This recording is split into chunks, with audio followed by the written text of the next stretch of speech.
Alright, you read the title, hopefully.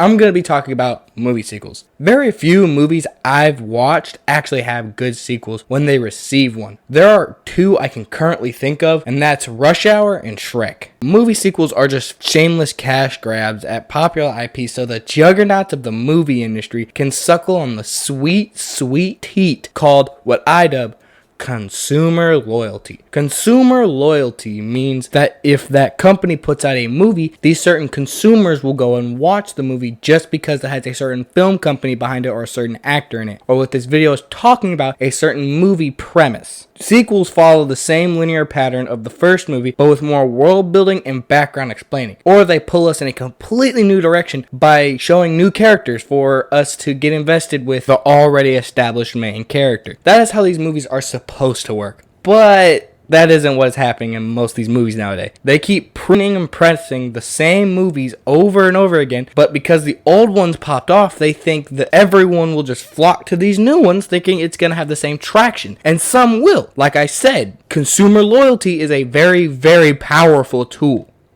Okay, background is done. I'm going to talk about trash movie sequels that I might or might not have seen. I will watch the trailer if I haven't seen it, and if it looks mid, I'm calling it mid. Alright, Space Jam New Legacy. It's mid. Let's not lie to ourselves. It's mid. I'll break it down into points too. Number one, and the biggest reason, it's not Michael Jordan. Michael Jordan is the GOAT. Hands down. I'm not going to get too much into it in this video, but MJ is the best, and you can suck lemons if you think LeBron is better. 2, Lola Bunny. Need to explain? 3, the more live action feel is weird compared to the more cartoon feel of the original Space Jam. Plus, magical jump pads. Really? That's so unbelievable. And people say, oh, Michael can't stretch his arms 40 feet and slam dunk it for the win. But here's my rebuttal. Nuh-uh. But I will admit that of the bad sequels, this one's pretty good comparatively. It has fun moments, but it's hard to ruin a movie with the Looney Tunes squad. Okay, so this one isn't really a movie sequel per se, but more a fourth movie in line. Well, it's a sequel to the third, I guess, and it's sadly Transformers 4. Why, God? Why?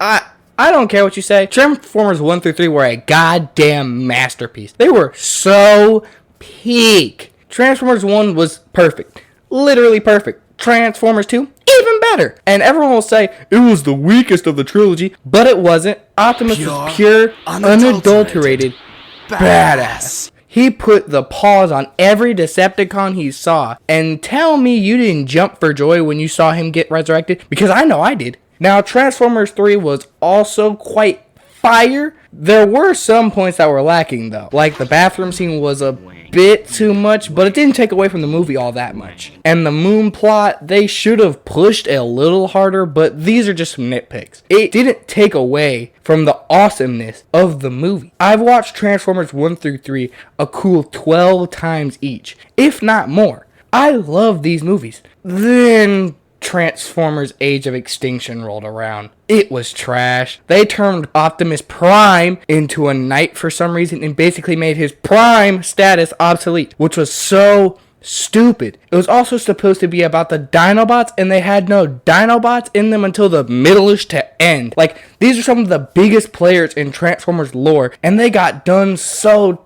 dirty, man. They also made them too human-like, too. Like, I get it, their whole Transformers in disguise thing,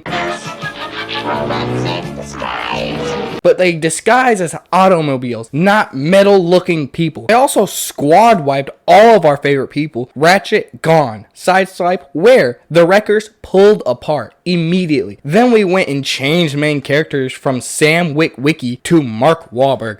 I'm not even gonna say his movie name. Cade Yeager. The is Cade Yeager. Then Transformium. What happened to Energon? The lifeblood of all Transformers. And don't even get me started on Galvatron. That made little to no sense story-wise. Like, they really could have figured out any other way to bring Megatron back to the story, and they decided shape-shifting metal is the way to go. The only cool part was that incinerator in his chest, because the theory is made that he made it so specifically he could destroy Optimus's sword, because in the second movie, he did him in with those Energon blades. The only cool part of the movie for real was the villain Lockdown. Now, I'm not gonna lie, brother was clean as hell. That face gun was kind of cold, but I'm low-key annoyed at how dirty he did Optimus, bruh. Like, this is a seasoned and vetted Optimus and a newer and stronger, so he should be able to max out Lockdown. But nah, he got messed up through and through. And also, I haven't watched the movie in a second, but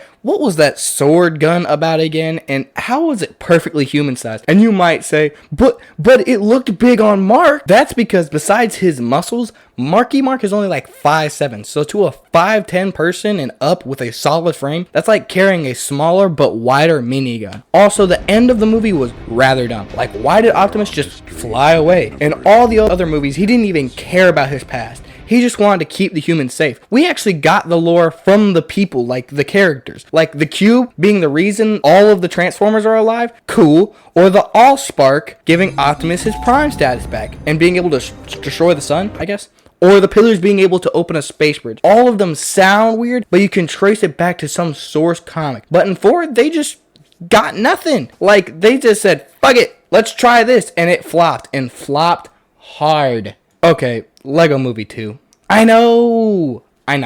It wasn't bad. But compared to the first movie, it was a fall from grace. The first movie is top tier with peak characters. Heck, even the Lego Batman movie was peak. Just the difference in humor to the messages delivered was better in the first movie through and through. They hit all the emotional parts. It was so good. I got the first movie on Blu-ray and DVD. Then I watched the second movie and it was alright. I genuinely don't remember the movie that well because it's that forgettable compared to the first movie. Like, everything is awesome. It's a peak song. Batman was one of the greatest side characters in a movie, and the Craggle being a sole focus point was incredibly interesting, and the plot twist that they were fake but alive at the same time is a pretty cool concept. I don't have much to say about the Lego Movie 2 compared to the others because I just genuinely don't remember it that well.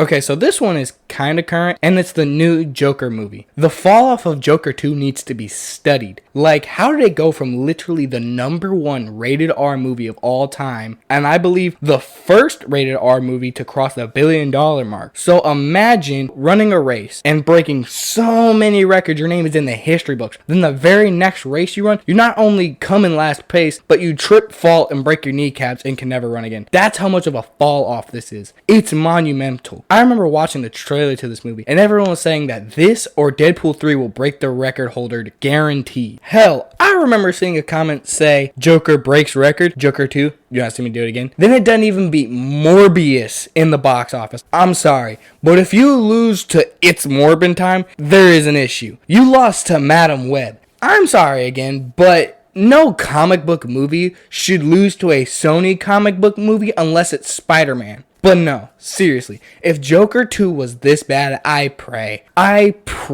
that Batman 2 isn't. Because if it is, DC needs to stop making movies altogether. Like, the worst thing about it is that I am a huge DC fan. My favorite superheroes are Nightwing, The Flash, and Supes. But they just fumbled with these movies, man. It's heartbreaking fall off at its finest, and it shall go down as possibly the greatest fall off in cinema history. Alright, so this final one, we're gonna stay in DC for a little bit longer. The Batman and Robin, the live action version. If I just say bat nipples, that should be enough. But thinking is hard and I need runtime to be longer, so Batman and Robin is just so depressing. From bat nipples to bat credit cards, it was so stupid. The only thing that saved this movie from being a straight dumpster fire is Arnold as Mr. Freeze. As a dad joke enthusiast, the ice puns were actually funny to me. But he did drop some bars now with winter has come at last. Like my brother in Iced. That was cold. But it's Arnold, so it doesn't sound as cool. But put that line on someone else like Sub-Zero, and it gets put in coldest moments edit on TikTok. Weirdly enough, some people, they don't even see Batman and Robin as a sequel at all. They see it as a different universe entirely when it was told that it continues after the GOAT, the Michael Keaton Batman movies. So yes, it counts as a sequel, and a sorry one at that. Alright, so that was the video, I guess. So make sure to like and subscribe or whatever. Just do you, I guess. See ya.